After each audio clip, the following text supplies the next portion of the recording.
¿qué te dicen estas fotos de su personalidad a muy pocos días de haberse cometido este asesinato?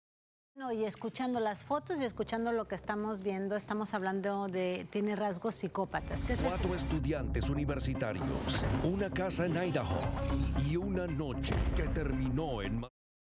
Fue un crimen silencioso, preciso y aterrador.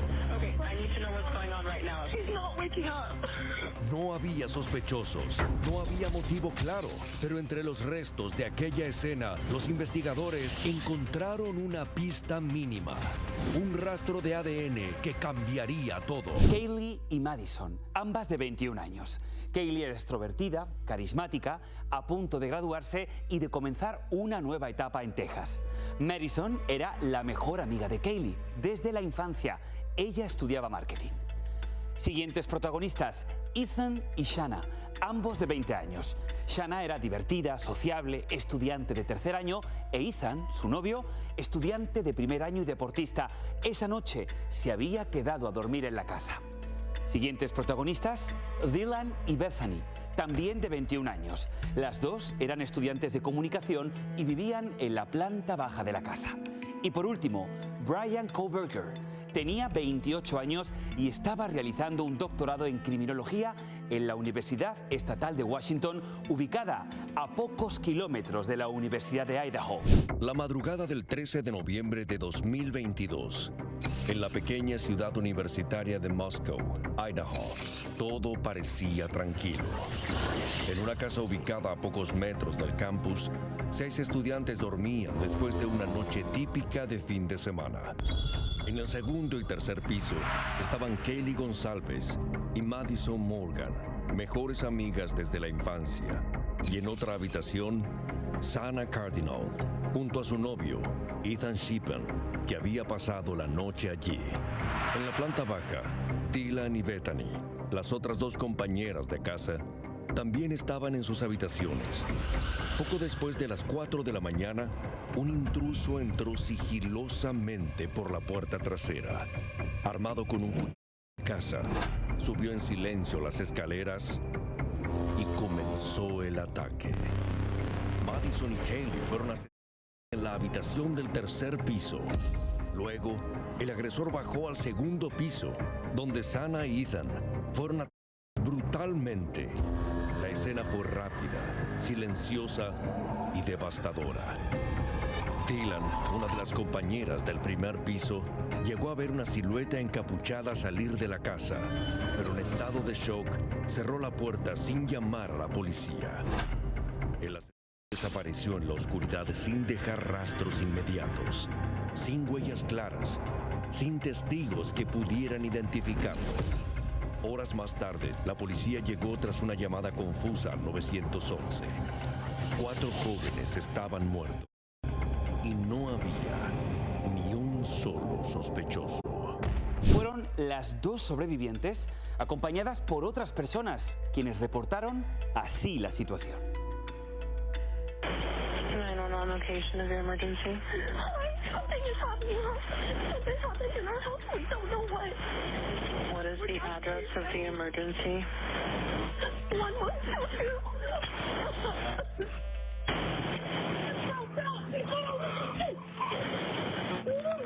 What is the rest of the address? Oh, Kings Road. And tell me exactly what's going on. One of the roommates has passed out, and she was drunk last night and she not wake me up. Okay. Oh, and they saw some man in their house last night. Yeah. And are you with the patient? Okay, I need someone to keep the phone, stop passing it around. Can I just tell you what happened pretty much? What is going on currently? Is someone passed out right now? I don't really know, but pretty much at 4 a.m. Okay, I need to know what's going on right now if someone is passed out. Can you find that out? She's not waking up. Okay, one moment. I'm getting help started that way. Bien, pues después de esta llamada, las autoridades llegaron de inmediato y revisaron la casa. Lo que encontraron fue un escenario devastador.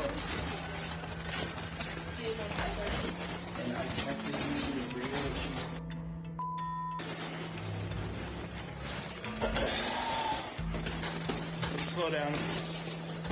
Just come here. There's two.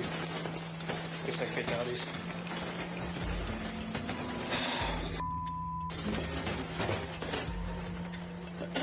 Okay. Nobody's allowed to leave for now, okay? Just stay here for me, please. Moscow Police Department. Dude.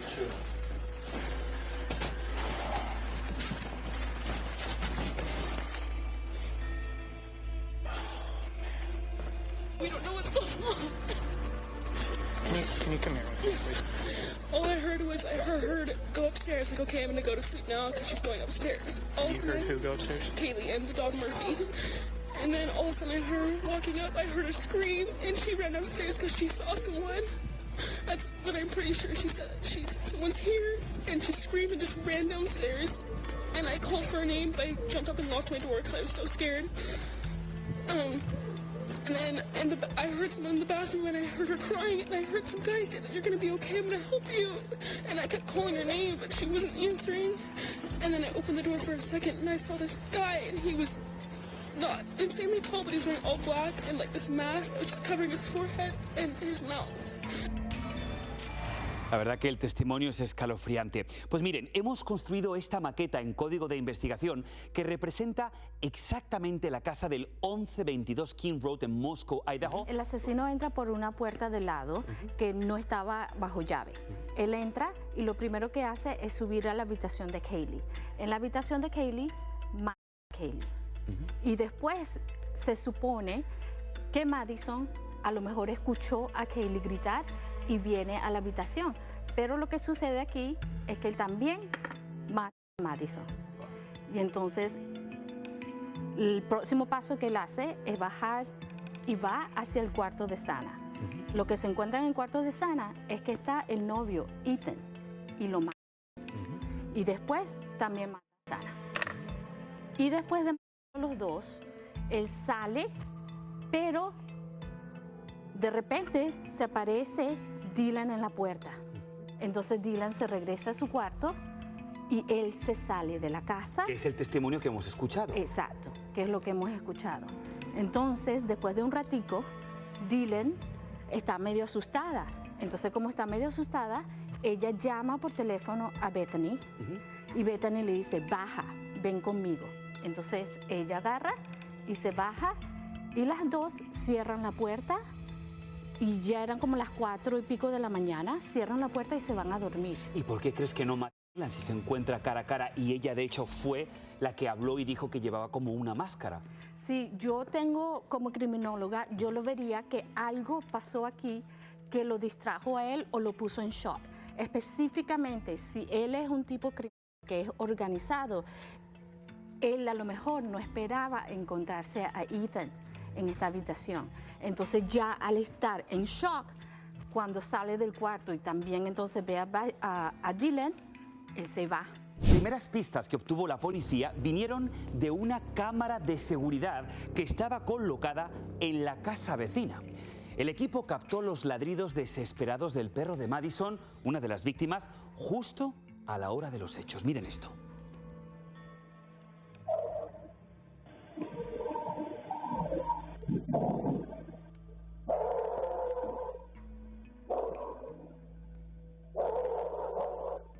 La investigación empezó a cerrarse cada vez más sobre él, sobre Brian Kohlberger. Ahí le están viendo. En ese proceso, la policía encontró publicaciones que él había hecho en Reddit, una red social, como parte de un trabajo académico. Miren lo que escribió. Se preguntaba esto: ¿cómo influyen las emociones y el trato psicológico en una persona que comete un crimen? Rosa, me gustaría preguntarte, ¿crees que estas publicaciones respondían solo a un trabajo académico o formaban parte de este maquiavélico plan que él estaba organizando en su cabeza? Por este momento, como profesora, yo lo estoy viendo como un anuncio normal para poder tener participantes en este estudio. Vemos la descripción, qué es la pregunta que están estudiando, etcétera. Pero también puede ser manipulación o algo personal de la persona que lo está anunciando, porque hay varias red flags, hay varias banderas rojas. Banderas rojas. Principalmente como estudiante siempre tienen una profesora o un profesor supervisor y el nombre se tiene que poner en el anuncio para que ellos sepan que la persona está siendo supervisada, porque es un estudiante. La segunda bandera roja es que no existe el número protocolo. En una universidad, así seas estudiante o profesora, hay que someter o hay que entregar un protocolo y el protocolo tiene que ser aprobado y le dan un número.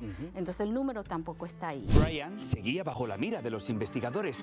A mediados de diciembre, su padre viajó a Pullman, en el estado de Washington, donde vivía Brian, para acompañarlo en un recorrido de 2.500 millas hasta Pensilvania. En el camino, la policía los detuvo 2 veces. Hello. How you doing? How y'all doing today? Good, good. Take a look at your driver's license real quick if I could. See, he's right up on that van, man. He was right up on the back end of that van. Pulled you over for tailgating. Is this your car? Okay. So you're coming from Washington State University? Yeah. And you're going where? Oh. We're going to be going to Pennsylvania. Oh, okay. But do me a favor, don't follow too close, okay? All right, thank you. Quiero que hablemos también de estas selfies que Brian se tomó con su celular solo días después de la muerte de los 4 jóvenes. Aquí le vemos. Por eso, Erika, por alusiones voy a ti. ¿Qué te dicen estas fotos de su personalidad a muy pocos días de haberse cometido este asesinato? No, y escuchando las fotos y escuchando lo que estamos viendo, estamos hablando de, tiene rasgos psicópatas. ¿Qué es el psicópata? El que no muestra la emoción, no hay empatía, es sádico, o sea, viene acompañado del sadismo. Estamos viendo su reacción en el carro, que no hay reacción emotiva. Y en estas fotos estamos viendo un estereotipo. Recuerda, el 80% de la comunicación es desde el lenguaje corporal, no verbal. Y desde cómo está estructurado su cuerpo, es rígido, es delgado, sus miradas, es como si se pusiera una máscara para decir algo más, pero fuera de ese contacto con empatía, con compasión, no lo vemos. Y entra, Rosa, dentro de un perfil criminal, el que una persona supuestamente comete un delito y a los pocos días se puede hacer fotografías como esta donde no muestra absolutamente ni tristeza, ni remordimiento, o es que quizá lo hace para despistar. Desde una perspectiva criminológica, podríamos decir que se puede explicar a través de la teoría de las técnicas de neutralización, que exactamente lo que dice que hay 4 niveles de neutralización. Nivel que niegan el daño, niegan la responsabilidad, culpan a la víctima y también ellos dicen hay otros que son peores que yo. Entonces, esos niveles de neutralización ocurren desde el principio, cuando están planeando el crimen, cuando ocurre el crimen y después del crimen. Y por eso no muestran remordimiento. Exacto, son estructuras cognitivas, o sea, es algo tan rígido a nivel mental que tuvieron que hacer todo está controlado y tiene un para qué. La investigación ya apuntaba directo a él, Brian Kohberger, y la policía buscaba la evidencia que confirmara sus sospechas. Mientras él pasaba la Navidad en Pensilvania, agentes vigilaron la casa familiar y recuperaron basura que les permitió obtener muestras de ADN del padre de Brian. Ese ADN fue comparado con la que apareció en la funda de este cuchillo que fue encontrado en la escena del crimen. Y adivinen qué. La prueba arrojó una coincidencia del 99.9%. Con esto, las autoridades procedieron a su arresto. Casi 32 meses desde aquella noche de noviembre de 2022, el país esperaba un juicio conjurado. Pero al inicio de julio de 2025, todo cambió. En sala, Brian Kohberger escucha la acusación. No hay selección de panel. Hay un acuerdo. La fiscalía retira la pena capital de la mesa. Kohberger se declara culpable. Admite cada cargo, uno por uno. No hay teoría que alcance para explicar el vacío.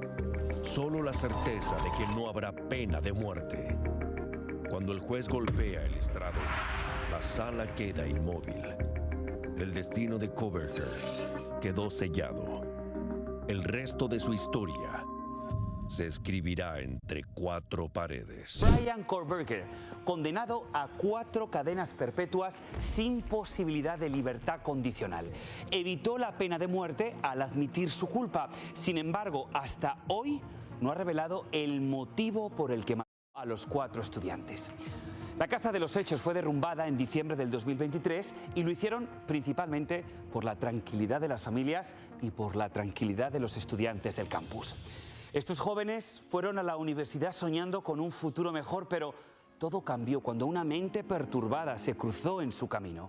Este caso nos enseña que debemos estar siempre atentos porque la seguridad nunca está garantizada y el peligro puede acechar incluso en los lugares que creemos más seguros.